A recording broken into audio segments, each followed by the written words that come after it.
Bismillahirrahmanirrahim. Assalamualaikum warahmatullahi wabarakatuh. Alhamdulillah, hari ini kita kembali melanjutkan materi kita di pelajaran tematik.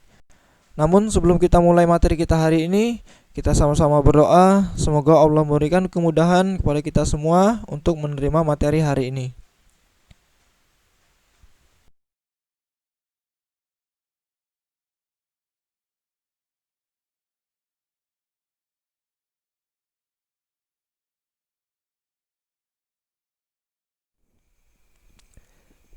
Ya, kita sudah masuk ke tema yang kelima, yaitu ekosistem. Di subtema yang pertama ini di muatan bahasa Indonesia KD 3.7 tentang menjelaskan informasi penting dalam teks non-fiksi. Teks non-fiksi adalah teks yang berisi informasi berdasarkan fakta atau kenyataan. Ya, teks ini dapat ditemukan di surat kabar atau majalah. Ya, contoh teks non-fiksi adalah esai, jurnal tentang sejarah atau ilmiah, dan juga biografi. Jadi intinya adalah teks non-fiksi ini merupakan sebuah teks yang ditulis berdasarkan kenyataan. Ya, fiksi itu tidak sesuai kenyataan atau khayalan. Ya, sedangkan non-fiksi berarti sesuai dengan kenyataan. Ya, lawannya dari fiksi. Ya, jadi intinya teks ini berisi tentang teks yang dibuat berdasarkan kenyataan. Ya, contohnya seperti jurnal tentang sejarah atau biografi. Ya, biografi ini adalah teks yang berisi tentang identitas seseorang. Biasanya kalau kita lihat di buku-buku itu ada biografi dari penulis, ya, yang membahas tentang misalkan pendidikan dari penulis dan lain sebagainya. Kemudian menentukan ide pokok dalam teks non-fiksi. Jadi dalam teks non-fiksi kita diminta untuk menentukan ide pokok. Apa itu ide pokok? Ide pokok adalah inti permasalahan dari suatu teks, ya, berisi gagasan dasar mengenai suatu hal atau kejadian yang ingin disampaikan oleh penulis. Nama lain dari ide pokok antara lain pokok pikiran, pokok utama, atau gagasan pokok. Ya, jadi ide pokok intinya adalah merupakan inti dari teks atau inti permasalahan apa yang dibahas dalam teks tersebut. Maka itulah yang disebut dengan ide pokok, atau nama lainnya pokok pikiran, gagasan pokok. Ya, inti dari teks, ya, inti permasalahan atau inti yang dibahas dalam teks tersebut. Contohnya di sini ada sebuah contoh teks atau paragraf non-fiksi. Ya, karena ini hanya satu paragraf maka potongan dari sebuah teks. Sedangkan teks kan terdiri dari beberapa paragraf. Ya, sebuah teks terdiri dari beberapa paragraf, dan ini adalah salah satu potongan dari teks non-fiksi. Ya, hanya satu paragraf. Contohnya, ya, berdasarkan cara terbentuknya ekosistem dapat dibedakan menjadi dua, yaitu ekosistem alami dan ekosistem buatan. Ekosistem alami adalah ekosistem yang terbentuk tanpa adanya campur tangan manusia, misalnya laut. Sementara ekosistem buatan adalah ekosistem yang dibuat manusia, contohnya sawah, kolam, dan akuarium. Ya, dari contoh teks atau contoh paragraf ini dapat kita simpulkan ide pokoknya atau inti ya gagasan pokoknya adalah di paragraf atau di kalimat pertama.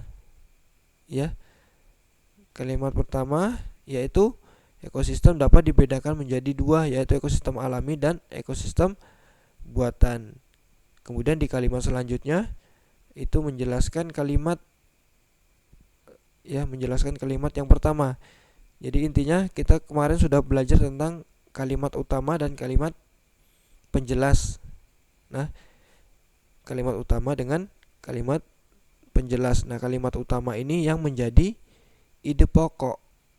Ide pokok atau gagasan pokok dalam suatu teks. Kemudian kita lanjutkan membuat ringkasan teks non-fiksi. Ringkasan merupakan informasi mengenai suatu hal atau kejadian yang disampaikan secara lebih singkat dari teks aslinya. Ya, saya rasa semua sudah tahu apa itu ringkasan. Jadi intinya adalah ringkasan ini merupakan informasi ya yang lebih singkat dibandingkan teks aslinya. Misalkan di dalam sebuah buku atau novel itu biasanya ada ringkasan ceritanya. Nah, kalau dalam sebuah buku atau novel itu disebut sinopsis. Ya, itu juga sebuah ringkasan. Kemudian di dalam teks non-fiksi juga ada ringkasan. Artinya kita meringkas teks tersebut menjadi lebih singkat. Ya, lebih singkat namun tetap sesuai dengan isi yang ada di dalam teks. Kemudian ada beberapa hal yang perlu diperhatikan dalam meringkas sebuah teks. Beberapa hal yang perlu diperhatikan dalam meringkas sebuah teks non-fiksi. Yang pertama, membaca teks non-fiksi dengan seksama. Ya, ini harus ya. Jadi sebelum meringkas memang harus membaca teks tersebut, dan membacanya pun harus dengan pemahaman. Artinya tidak membaca sekilas. Ya, kita harus paham betul apa inti dari teks tersebut, apa yang dibahas di dalam teks tersebut. Ya, jadi sebelum meringkas harus membaca teks dengan seksama. Kemudian selanjutnya menentukan ide pokok setiap paragraf. Ya, menentukan ide pokok setiap paragraf. Jadi biasanya dalam sebuah teks itu ada beberapa paragraf. Ya, misalkan ada 5 paragraf. Maka di situ ada 5 ide pokok. Ya, menentukan ide pokok pada setiap paragraf. Kemudian menyusun ide pokok ke dalam beberapa kalimat sesuai dengan isi teks. Nah, dari ide pokok tadi, ya misalkan tadi kita ngambil ada 5 paragraf, maka ada 5 ide pokok. Ya, seperti sebelumnya, untuk menentukan ide pokok maka yang kita cari adalah kalimat utamanya. Ya, seperti yang kita pelajari, mencari kalimat utama dan kalimat penjelas. Maka kalimat utama itu yang merupakan ide pokok atau inti yang dibahas atau inti permasalahan ya yang ada dalam sebuah teks. Nah, nanti menentukan ide pokok dari setiap paragraf. Kemudian menyusunnya, ya menyusun ide pokok tersebut ke dalam beberapa kalimat.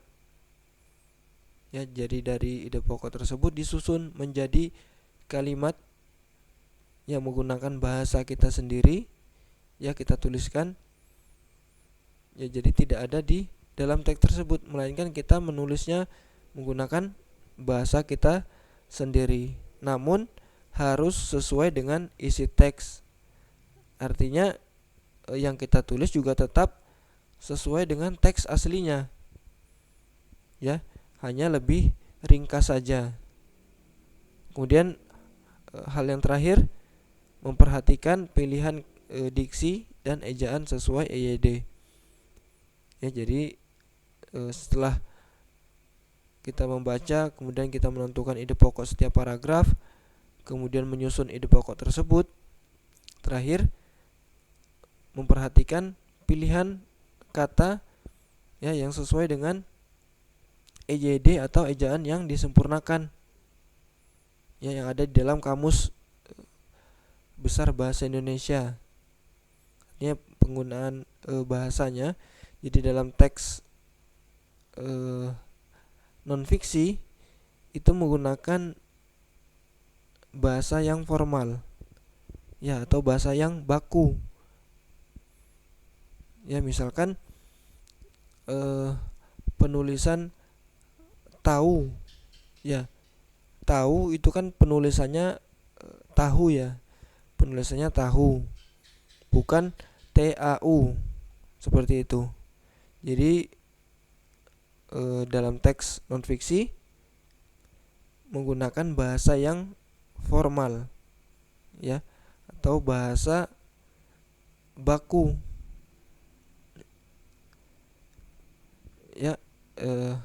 Ada beberapa hal yang harus diperhatikan dalam membuat ringkasan dalam teks non-fiksi.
Saya ucapkan terima kasih karena telah menyimak video pembelajaran kita hingga akhir. Semoga apa yang telah kita pelajari tadi bermanfaat dan bisa difahami dengan baik. Kita bertemu kembali di pelajaran selanjutnya. Barakallahu fikum. Assalamualaikum warahmatullahi wabarakatuh.